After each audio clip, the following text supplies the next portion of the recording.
लड़ाई नहीं होती है। Okay, so rise of Indian states and the Indian states अभी तक हम लोग देख रहे थे, वो था बंगाल। तो बंगाल के अंदर पहले जो रेड डॉट था, यहाँ पे आपका ट्रैफिक सिग्नल बंद था, वो क्लियर हो जाता है।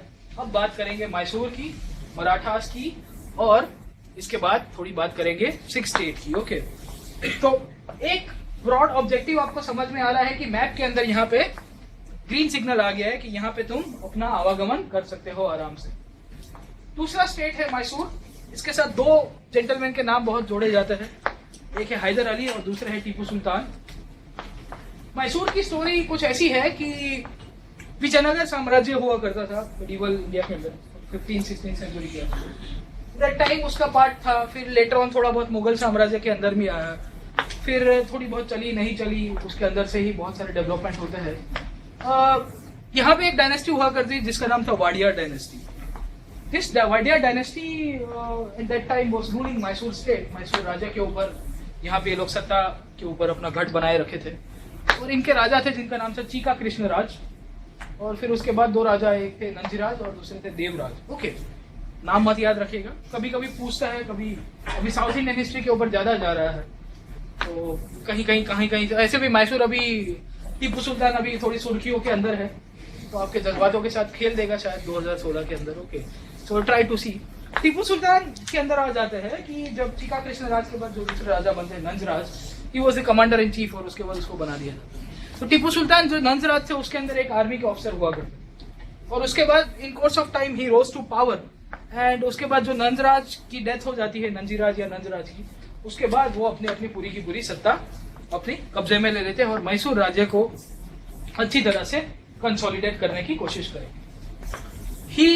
इनकी मेन लाक्षणिकता है कि he knew that the European powers were very strong and they were very much advance, and he was the person who started training his army on European lines. जैसे जैसे अंग्रेज अपनी सेना को ट्रेनिंग देते रहते थे, वो देखता था ना फ्रेंच लोग को, बोले अच्छे जा रहे, हमारे बेचारे वो तलवार और भाला लेके जा रहे थे, ये लोग बंदूक लेके जा रहे हैं, तो इनको थोड़ी बहुत ट्रेनिंग दिया जाए। तो ट्रेनिंग इस आर्मी ऑन यूरोपियन लाइन्स थोड़ा बहुत इनको सिखाया गया, इनको उसको लगा कि इस तरह से डेवलप किया जाए। साथों साथ मॉडर्न आर्टिलरी की भी एक बेस बनाने की कोशिश करता है हैदर अली। तो एक बहुत ही फॉरवर्ड विजन के साथ साथ यहाँ पे हैदर अली मैसूर स्टेट का एस्टेब्लिशमेंट करता है। एक हेरिडिटरी पोस्ट हुआ करती थी पॉलीगार्ड्स की, जैसे आपके जागीरदार हुआ करते हैं, पॉलीगार्ड्स और दी वॉरलॉर्ड्स। वहाँ पे चीफटेंस हुआ करते थे जिनके पास जमीन भी थी, जमीन के साथ इनके पास बहुत सारे अपनी एक स्टैंडिंग मिलिशिया और एक स्टैंडिंग फोर्स के तौर पे ये लोग एस्टेब्लिश थे। तो ये पॉलीगार्ड्स का भी खात्मा बुलाने की कोशिश करता है और अपने पावर को और कंसोलिडेट कर देता है हैदर अली। तो हैदर अली इस तरह की एक ऐसा इंसान था जो काफी मैसूर के लिए कुछ करना चाहता था और अपना बेस बना देता है। लेटर ऑन अंग्रेजों और मैसूर के बीच में जो दूसरा युद्ध हुआ था, Anglo Mysore war, second Anglo Mysore war, 1782 इनकी मृत्यु हो जाती है, और इसके बाद इनका बेटा होता है टीपू सुल्तान, वो जो पावर पे आता है। Okay, so Mysore used to be the smallest state, one of the biggest state in southern India. Even during the time of consolidation post independence, Mysore used to be a very advance state. और उनके ही एक दीवान थे sir M Visvesvaraya, जिनके नाम से आज हम लोग इंजीनियर्स डे मनाते हैं, एंड उनका भी बहुत बड़ा प्रदान है। मैसूर बहुत ही एडवांस स्टेट था। बड़ौदा एक ऐसा स्टेट हुआ करता था जो बहुत एडवांस था। Mysore was also one state. Even Karnataka का ओरिजिनल नेम भी पहले मैसूर था, लेटर ऑन उसको कर्नाटक कर दिया। मैसूर के अंदर आते हैं, टीपू सुल्तान पावर पे आते हैं, उनके पिताजी की मृत्यु हो जाती है हैदर अली की उसके बाद, और वहां से ही फिर अपनी गाड़ी चलाने की कोशिश करते हैं। टीपू सुल्तान के बारे में थोड़ा बहुत ओवरव्यू ले लेते हैं, क्योंकि अभी टीपू भाई साहब पावर थोड़ी बहुत चर्चा के अंदर है, तो कहीं यूपीएससी 3 स्टेटमेंट वाला प्रश्न ना पूछ दे। क्या क्या करते हैं मैसूर स्टेट के लिए? Introduce new calendar, coins, weights and measures. बोले नए सिक्कों, नया अपना एक कैलेंडर अपने राज्य के हिसाब से स्टैंडर्डाइज कर देता है वेट्स एंड मेजर्स को। बोले यहाँ पे 1 किलो मतलब इतना ही, 2 किलो मतलब इतना ही। इस तरह से पूरी की पूरी एक राज्य की जो फ्रेमवर्क थी इकोनॉमिक लेवल के ऊपर, उसको एस्टेब्लिश करने की कोशिश करते हैं। इसके साथ साथ एग्रीकल्चर, ट्रेड एंड कॉमर्स, ये तीनों के तीनों विस्तार के अंदर अपने स्टेट के ऊपर थोड़ा बहुत सुधारा करने की, थोड़ी बहुत रिफॉर्म्स करने की भी कोशिश करते हैं टीपू सुल्तान। इसके साथ साथ यहाँ पे जो आपकी जागीर के अंदर जो जमीन देनी थी, वो जागीर की जमीन देना बंद कर देता है। बोले आप खैरियत में कुछ नहीं जाएगा, वो किसके अंदर जाएगा? वो सब अभी राज्य के अंदर जाएगा। So the abandoned the customs of giving the jagir lands. बोले जागीर की जो जमीन थी उसको अबॉन्डन कर देता है। इसके लिए इसको improvisation in the field of agriculture बोलते हैं। Also reduce the power of poligars, जो पॉलीगार नाम की जो सत्ताएं थी, जिसको इसके बाप था जो Hyder Ali, he also reduce this people to very small force. तो टीपू सुल्तान ये पॉलीगार की सत्ताओं को और कम कर देता है और इनको भी बोलता है कि तुम भी बेटा चुप हो जाओ, तुम्हारा भी ज्यादा नहीं चलेगा, क्योंकि यहाँ पे अभी हम लोग आ गए हैं। इसके साथ साथ यहाँ पे अपनी आर्मी को भी थोड़ा यूरोपियन लाइन्स के ऊपर ट्रेन करने की कोशिश करेगा। He knew the importance of western military skill training. जैसे इनके पिताजी थे हैदर अली, तो यहाँ पे फ्रेंच की सबसे ज्यादा सहायता लेता है Tipu Sultan. He was a very learned man, he knew French language as well. He wrote on science, history, religion, सबके ऊपर लिखता था। बहुत ही पढ़ा लिखा इंसान हुआ करता था उस टाइम के अंदर। तो अपनी आर्मी को थोड़ा यूरोपियन सोल्जर्स को किस तरह से ट्रेनिंग देनी चाहिए उसकी भी कोशिश करता है। साथों साथ यहाँ पे जो फ्रेंच रेजिमेंट थी 1790s के आसपास, तब यहाँ पे फ्रेंच को जैकोबिन क्लब बनाने की स्थापना उसके लिए मदद करें। If you know something about French revolution, तो जब फ्रांस के अंदर क्रांति होती है तो जो सेकेंड स्टेट ऑफ गवर्नमेंट जो आई उनको जैकोबिन्स बोला जाता है। तो जैकोबिन्स फिजियोक्रेट्स बोलते थे, जो बहुत सारे फिलोसफर्स और उनका ही क्लब था। तो यहाँ पे जो फ्रेंच लोग थे उनके भी अंदर एक जैकोबिन क्लब बनाना था। तो वही जैकोबिन क्लब भारत में भी बना था और उसका भी सभ्य बनने की कोशिश करता है टीपू सुल्तान। ओके, तो supported the French in becoming setting up of the Jacobin club. Jacobian नाम की जो क्लब थी उसमें भी फ्रेंच लोगों को बहुत सारी सहायता देता है। इसके साथ साथ सेरिंगपट्टनम, जो उसका मैसूर का कैपिटल था, वहां पे ट्री ऑफ लिबर्टी, आपकी जो लिबर्टी, इक्वालिटी, जस्टिस की जो थियरी है, जो आप फ्रेंच रिवॉल्यूशन से हमारे कॉन्स्टिट्यूशन के अंदर हम लोग ने उसको इम्बाइब किया है, वो ट्री ऑफ लिबर्टी भी वहां पे सेरिंगपट्टनम के अंदर टीपू सुल्तान वहां पे उसका पौधा रोपने की कोशिश करता है। इसके साथ साथ टीपू सुल्तान के नाम के ऊपर जो कम्युनल और नॉन कम्युनल का बेसिस चल रहा था, उसको हिस्ट्री कुछ इस तरह से बताता है कि he grant the fund for the repair of Sringeri temple and installation the image of goddess Sharada. तो टीपू सुल्तान का एक ये भी महत्व देखने को मिलेगा कि दो उसके ऊपर अभी आजकल थोड़ी बहुत कंफ्लिक्ट चलती रहती है, बट हिस्ट्री के अंदर ये बताया था कि grant of fund for the repair of Sringeri temple installation of image of goddess Sharada. तो which of the following statements are correct about Tipu Sultan? तो इसमें से ही करके वो 2-3 स्टेटमेंट का बना के आपको ट्रू फॉल्स करने के लिए थोड़ा बहुत जज्बाती कर देगा। तो एमसीक्यूज कहीं ना कहीं से आता रहेगा। अब यहाँ पे बात कर देते हैं British conquest of Mysore. Mysore के ऊपर अंग्रेजों ने किस तरह से अपने शासन की शुरुआत की। पहला थ्रू एंग्लो मैसूर वॉर। फिर से एज यूजुअल वही पैटर्न देखने को मिलेगा जो बंगाल के अंदर हुआ कि पहले प्लासी किया, फिर ट्रीटी किया, फिर बक्सर किया, या फ्रेंच के साथ किया हो तो कर्नाटिक वॉर्स की, तो बोले इनके साथ भी लड़ाई तो ऐसे थोड़ी डायरेक्ट कर देंगे। ओके, तो Anglo Mysore war takes place. 4 लड़ाइयां होती है, चारों की चारों लड़ाइयां के अंदर आपको सेम वही ट्रेंड और सेम यही पैटर्न देखने को मिलेगा। पहली 1766-67 से लेके 1769 तक चलती है। दूसरी 1780 से लेके 1784 तक चलती है। तीसरी 1789 से लेके 1792 तक। And final war takes place in 1799 and with this the defeat of Tipu Sultan and the Mysore was defeated and the British conquered the whole Mysore province. Okay, so Anglo-Mysore War 4 लड़ाइयां है, चारों के अंदर हम लोग थोड़ा एक स्लाइड देखने की कोशिश करेंगे। अब मैसूर के साथ स्टोरी ऐसी चलती है। जब पहला मैसूर वॉर हुआ 1760 से लेके 1767 से लेके 1769 तक, तो यहाँ पे 2-3-4 फोर्सेस ऐसी थी वो बहुत डोमिनेटिंग थी। टीपू सुल्तान का हमने थोड़ा बहुत बैकग्राउंड देखा तो टीपू अपनी सेना को स्ट्रॉन्ग कर रहा। टीपू के खुद के भी एक एम्बिशन, हैदर अली के भी खुद के एम्बिशंस प्लान थे, उसको भी एक्सपांड करना था। एक राजा था तो क्या करेगा? The king had only one objective, वो था इंपीरियलिस्टिक एक्सपांशन। बोले मेरा जितना साम्राज्य का विस्तार हो सके उतना मैं करता रहूंगा। तो जब ये साम्राज्य का विस्तार करेगा तो उसके बाजू वाले राजा को पसंद आएगी? नहीं पसंद आएगी। You will see that the Britishers didn't like Tipu. बोले यार ये बहुत सारा हम लोग का साम्राज्य का विस्तार कर रहा है तो हमारे ऊपर कहीं ना कहीं तराप ना मार दे। दूसरे एक और फोर्सेस थे Marathas, they also didn't like Tipu. हमने देखा कि मराठास के साथ भी ये बाउंड्री शेयर कर रहा था। तीसरा इसका बाजू वाला एक नेबर था, वो था Nizam. This is the last Nizam of Hyderabad, but ये निजाम की फैमिली असफजा 2 हुआ करते थे उस टाइम के। तो Asaf Jah 2 was the parallel king who was ruling next to Mysore state. बोले यार ये आज नहीं तो कल टीपू हमारे ऊपर गिरेगा, हैदर अली मेरे ऊपर गिरेगा। तो ये तीनों के तीनों बोलते थे कि यार दुश्मन, मेरा दुश्मन तुम्हारा दुश्मन क्यों ना मिल जाए, हम लोग दोस्त। तो अंग्रेज इन दोनों को बोलता था कि हम लोग को साथ में हो जाना चाहिए और इसको कैसे भी करके हराना चाहिए।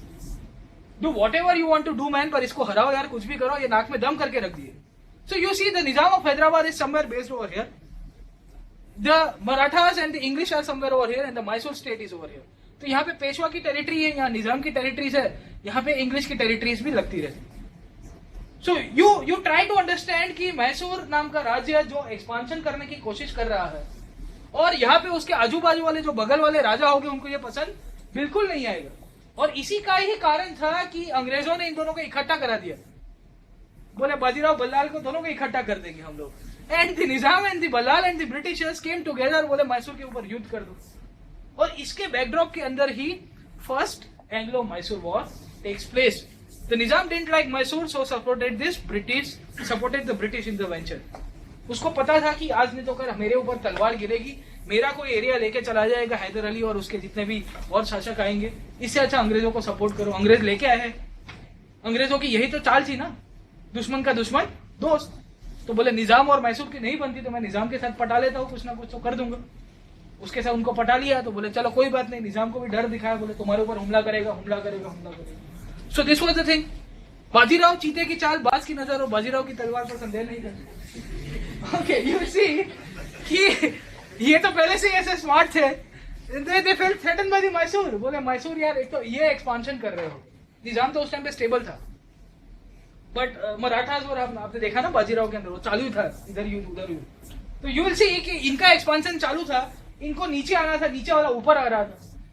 तो बोल रहा है एक बेस बना दिया किसी ने, और अंग्रेजों के लिए तो कारण यही था कि इनकी हिम्मत खुल गई। और प्लासी हो गया, बोले एक्का मार दिया, गोंडीवाश हो गया, बोले चौका मार दिया, बक्सर बोले छक्का मार दिया, बोले डायरेक्ट 6।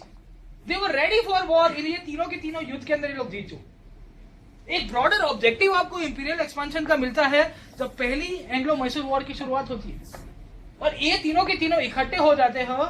और इसके ही कारण इनके लिए रोड एक क्लियर था, वो था टेरिटोरियल एक्सपांशन का। So the next road was clear for them for territorial expansion, और इसी के ही चक्कर में अंग्रेज इनका हेल्प करेंगे। अब देखिए कितने शाणे हैं, पहले इनका हेल्प लेते फिर इनको ही दबा दे, तो तुम भी निकलो यहाँ। निजाम बॉस मेड अ सब्सिडरी है, बोले चल निकल कट ले यहाँ से। मराठास के साथ, मराठास एक झटके में तो हाथ में नहीं आते, हम लोग मराठास देखते हैं इसकी बात वाली स्लाइड्स के अंदर। तो मराठास के साथ भी 2-3 बार युद्ध करना पड़ा।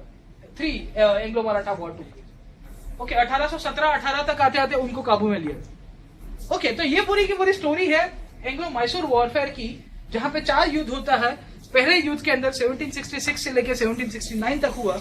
इन दिस फर्स्ट ईयर जब 3 लोग यहाँ पे निजाम मैसूर के ऊपर हमला कर रहे हैं, तो आउटकम क्या रहा होगा? As usual Mysore state would have lost. But कहानी ये है कि इसका पूरा का पूरा हैदर अली जीत जाता। इनके बीच में कोऑर्डिनेशन नहीं था, और ये पूरी की पूरी स्टोरी आगे चलती है।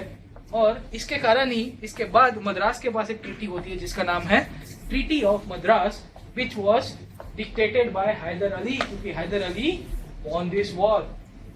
तो अगर कहीं से 4 स्टेटमेंट वाला या 3 स्टेटमेंट वाला क्वेश्चन आया कि the first Anglo Mysore war was won by Hyder Ali, तो वो करेक्ट होगा स्टेटमेंट।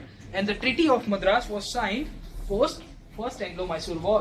पहली एंग्लो मैसूर वॉर के बाद मद्रास के अंदर संधि की गई थी।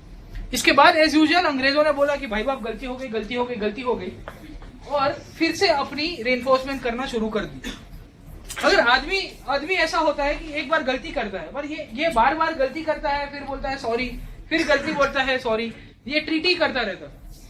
यू सी, इतना पेशेंस और इतना ग्रेजुअल कंक्वेस्ट कोई भी कंट्री के ऊपर नहीं होगा। अगर आप पेशेंस नहीं रख पाते, यूपीएससी के अंदर भी यही होता है, पेशेंस नहीं रख पाओगे तो फिर हालत खराब हो जाएगी। So the British conquest of Mysore, Anglo Mysore war, फिर से हुआ ऐसा कि जब पहली 1769 के अंदर खत्म होती है, तो सॉरी करके ट्रीटी कर दे। फिर 10 साल तक शांत बैठ जाएगा, और 1780 के अंदर फिर से मैसूर को बोलेगा कि आज आर पार की लड़ाई कर देते इस बार। अगेन द ब्रिटिश इस बार फ्रेंच को थोड़ा प्रोवोक करने के लिए माहे नाम का जो एक पोर्ट था, जिसके अंदर किसका कंट्रोल हुआ करता था? फ्रेंच का। और फ्रेंच के साथ उनके संबंध भी अच्छे थे थोड़े बहुत। तो 1780s के आसपास यहाँ माहे, और this is the Mysore state, यहाँ पे मैसूर स्टेट हुआ करता।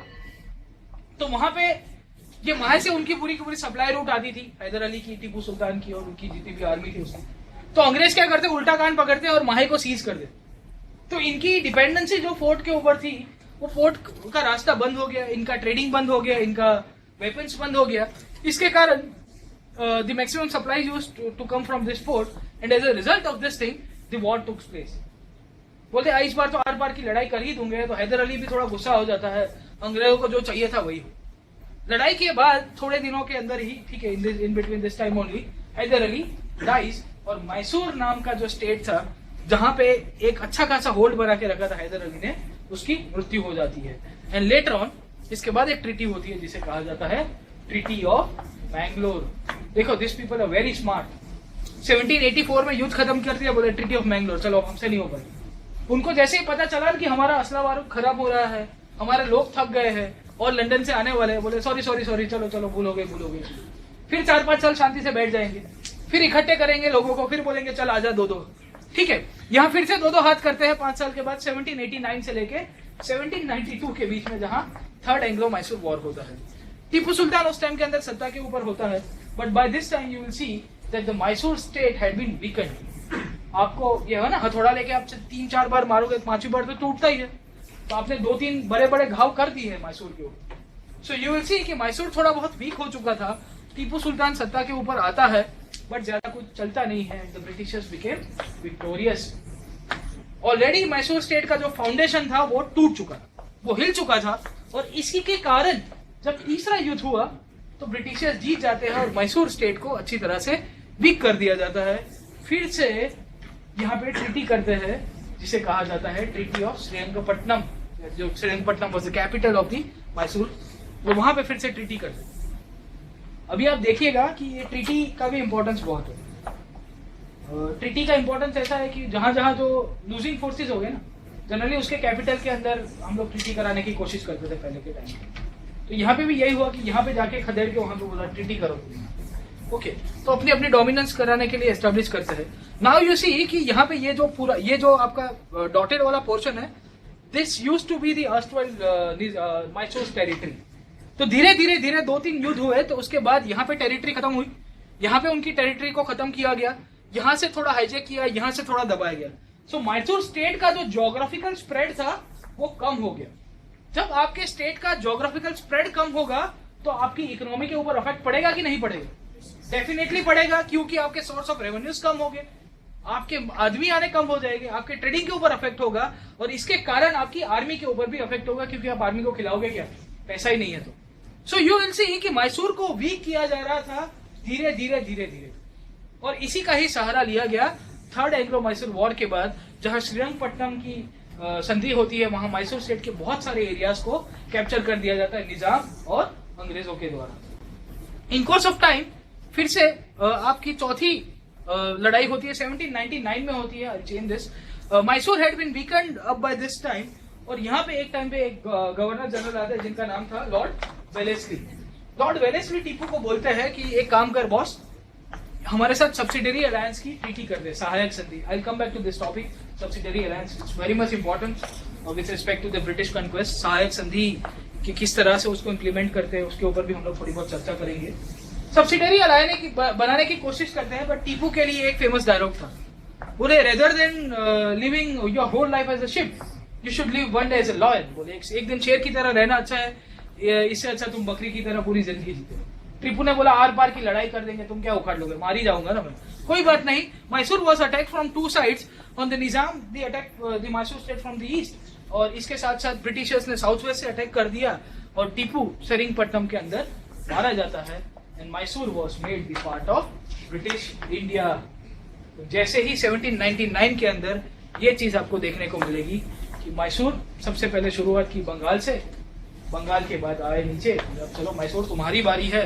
4 युद्ध करने पड़े, 3-3, 4-4 संधियां की, तब जाके अकल ठिकाने आई थी, तब जाके पता चला कि यहाँ पे हम लोगों को इतना स्लोली और इतना पेशेंस के साथ काम किया है इन्होंने कि बात मत पूछो।